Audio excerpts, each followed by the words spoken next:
Accountancy book का topic branches of accounting, यानी कि अकाउंटिंग के ब्रांचेस के बारे में कि अकाउंटिंग किन किन तरह के होते हैं। तो चलिए शुरू करते हैं आज का हमारा टॉपिक। तो सबसे पहला हमारा आता है फाइनेंशियल अकाउंटिंग।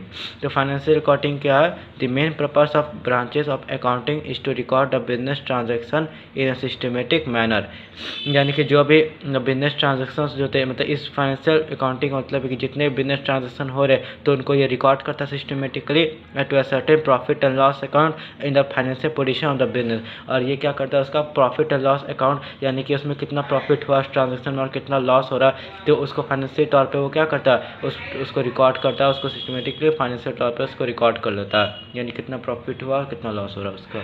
ठीक है, चलिए अब हम लोग बढ़ते हैं अब अगले टॉपिक पर, हमारा कॉस्ट अकाउंट।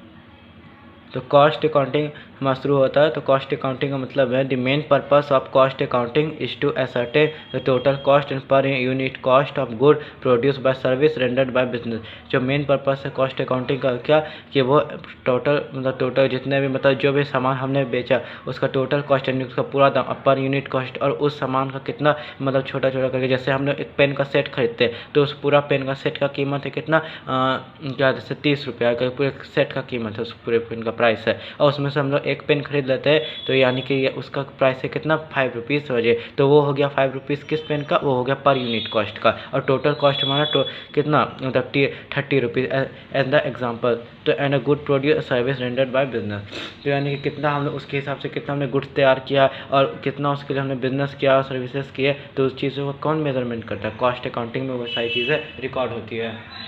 ठीक है, चलिए अब आगे बढ़ते हैं हम लोग मैनेजमेंट अकाउंट।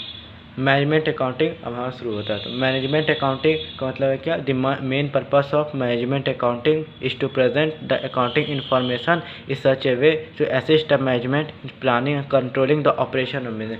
तो मैनेजमेंट अकाउंटिंग समझ में आ रहा है, जो अकाउंटिंग बिजनेस जो है उसको मैनेज करता है, उसको संभालता है। तो ये कैसे संभालता है? Is to present accounting information to assist the management planning and controlling operation of business, यानी कि जब हम लोग बिजनेस कर रहे होते हैं तो बिजनेस के लिए हम जो प्लानिंग करते हैं और जो उसको किस तरह से संभालना, तो उस चीज़ों को मेंटेन करने में कौन हमारा हेल्प करता है? मैनेजमेंट अकाउंटिंग किस तरह हमें बिजनेस को मैनेज करना ताकि हम अपने बिजनेस ट्रांजैक्शन को आगे चला सके।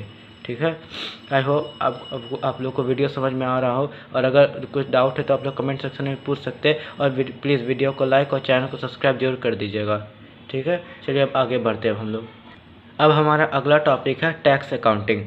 तो टैक्स अकाउंटिंग क्या, ये भी समझते हैं। The branch of accounting in which used for the tax purpose को टैक्स अकाउंटिंग। ये तो नाम से ही पता चल रहा है कि जो टैक्स अकाउंटिंग मतलब क्या, जो अकाउंटिंग जिसका हम लोग टैक्स के तौर पे इस्तेमाल करें, यानी कि जिस अकाउंटिंग में टैक्स भरना पड़ रहा है उस पर्पस को हम लोग क्या कहेंगे? उसे हम लोग टैक्स अकाउंटिंग कहेंगे। जो टैक्स देने में जैसे GST टैक्स हो गया, और जैसे मान लीजिए जैसे सर्विस टैक्स हो गया, और कई तरह के स्टेट टैक्सेस होते हैं जिसे हमें पे करना पड़ता है, या फिर हमें ऐसा इस्तेमाल किसी टैक्स के लिए यूज़ करें तो उस चीज़ में किसका यूज़ होता है? टैक्स अकाउंटिंग का।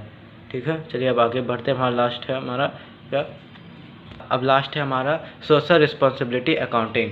तो ये सोशल रिस्पॉन्सिबिलिटी अकाउंटिंग क्या है, चलिए ये भी समझ लेते हैं। इसमें लिखा है the society provide the infrastructure and the facilities without the business cannot operation at all, hence the business also has a responsibility to the society.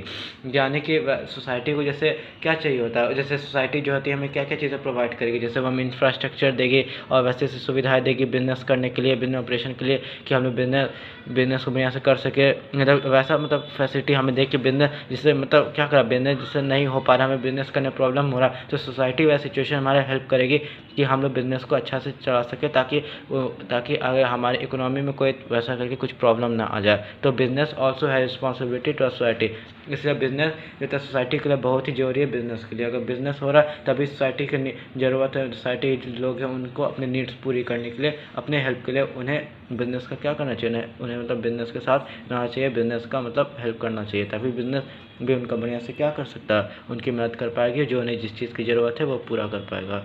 ठीक है, आई होप दोस्तों आप लोगों को वीडियो समझ में आ गया हो, और अगर कुछ डाउट है तो आप फिर से कमेंट सेक्शन में पूछ सकते हैं।